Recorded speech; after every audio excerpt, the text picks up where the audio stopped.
I think Baidu's gotten a bad rap for an awfully long time about just simply being, at the most complimentary, a fast follower.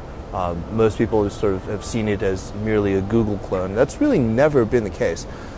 In fact, Robin Li, the CEO and chairman of the company, took out a patent before Larry Page did. His patent on hyperlink analysis predates Larry Page's.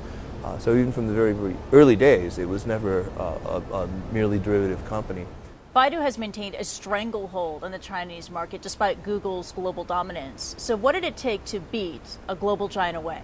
Now, that's very interesting. There's only 4 markets in the entire world where Google is present but is not dominant. And those are, of course, China, Russia, maybe surprisingly the Czech Republic, and South Korea. I think we were simply more local. We delivered better relevance in Chinese language search.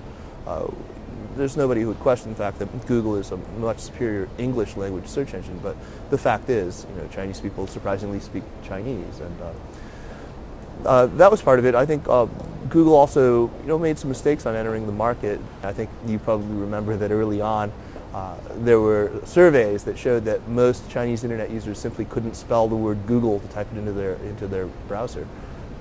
So Baidu has always really anticipated the needs of the Chinese internet user and done it very well.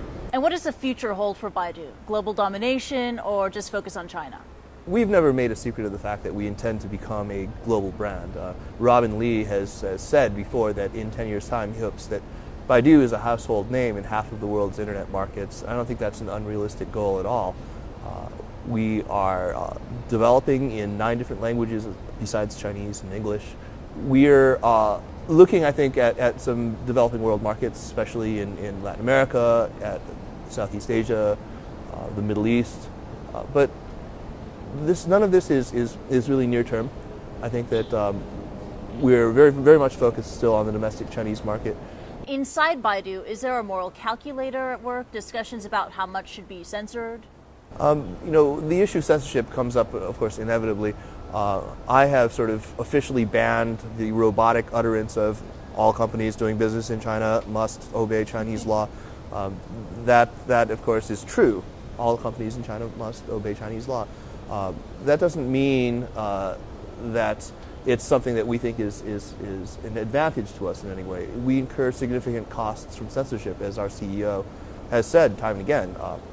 In the most significant of those costs is, of course, just the time and attention that our senior managers have to devote to the issue. It's a very flat organization, and there's a real...